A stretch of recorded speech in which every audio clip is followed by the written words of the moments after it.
इस विराट गुरु महोत्सव में हम लोगों को उपस्थित होने का ये मौका, ये सौभाग्य मिला है। अन्यथा अगर साहब श्री इस जीवन में नहीं आते तो ना जाने हम लोगों के जीवन की दिशा और दशा कहाँ होती। आज साहब ने कहा है कि एक एक लोग महादेव के शिष्य होंगे, महादेव के शिष्य होंगे, महादेव के जैसे होंगे। उन्होंने प्रथम सूत्र में कहा कि अपने गुरु शिव से दया की याचना करना है। दया की याचना करना है कि क्या करना है कि अपने महादेव से कि हे शिव, आप मेरे गुरु हैं, मुझ शिष्य पर दया कर दीजिए।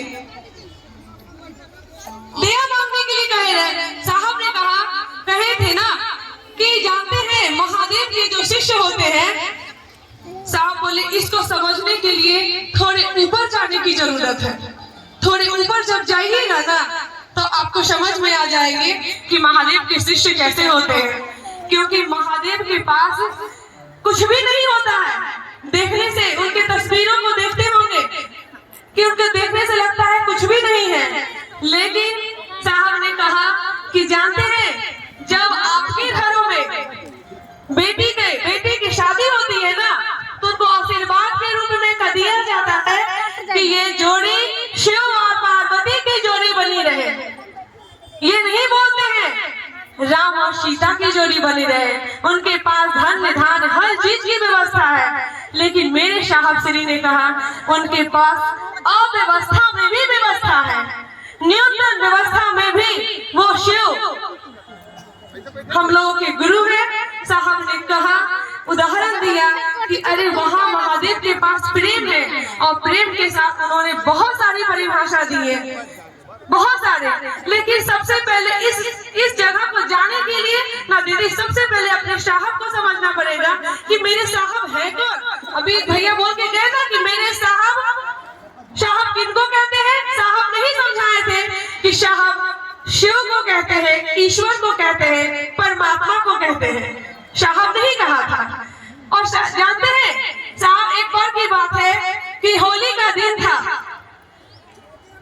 और होली के दिन में साहब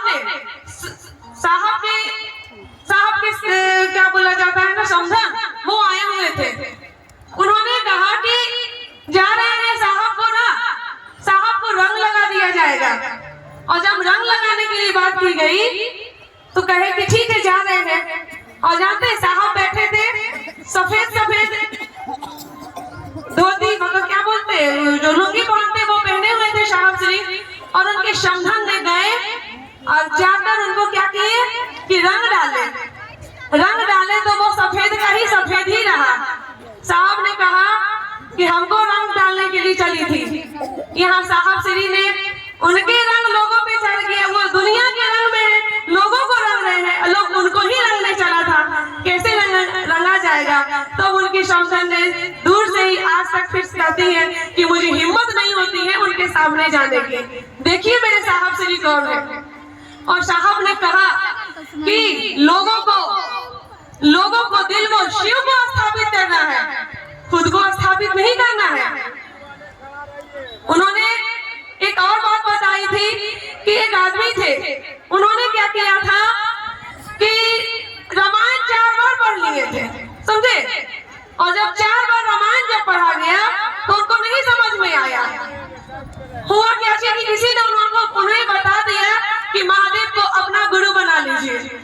जब उनको गुरु बनाने की बात आई, गुरु बनाए, तो फिर 5वां बार जब रामायण पढ़े तो रामायण के एक श्लोक में लिखा हुआ है कि उस श्लोक का अर्थ है कि जो लोग अपने से लोगों को जोड़ते हैं उनके लिए सीधा नर्क का द्वार प्रशस्त होता है।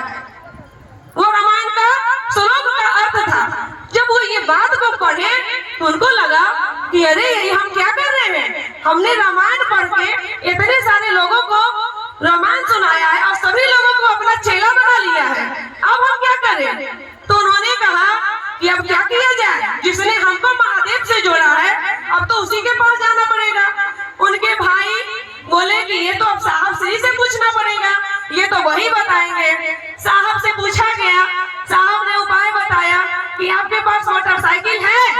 बोले जी हाँ है। तो जाइए मोटरसाइकिल उठाइए और जितने लोग को रामायण सुना के अपना चेला बनाए हैं उतने लोगों को महादेव का शिष्य बनाइए। आपके लिए वो नर्क का द्वार खत्म हो जाएगा। देखिए साहब श्री ने क्या किए हैं। इसलिए गुरु भाई बहन जो भी लोग आए हैं आज से ये भी संकल्प के माध्यम से नहीं करने के माध्यम से जाएंगे। क्या करेंगे कि लोगों को दिलों में शिव को स्थापित करेंगे। ऐसा करते ना हो कि लोगों के दिलों में शिव को स्थापित करते करते खुद स्थापित हो जाए। ऐसा करने से मेरे जीवन में नर्क का द्वार सीधा खुलेगा।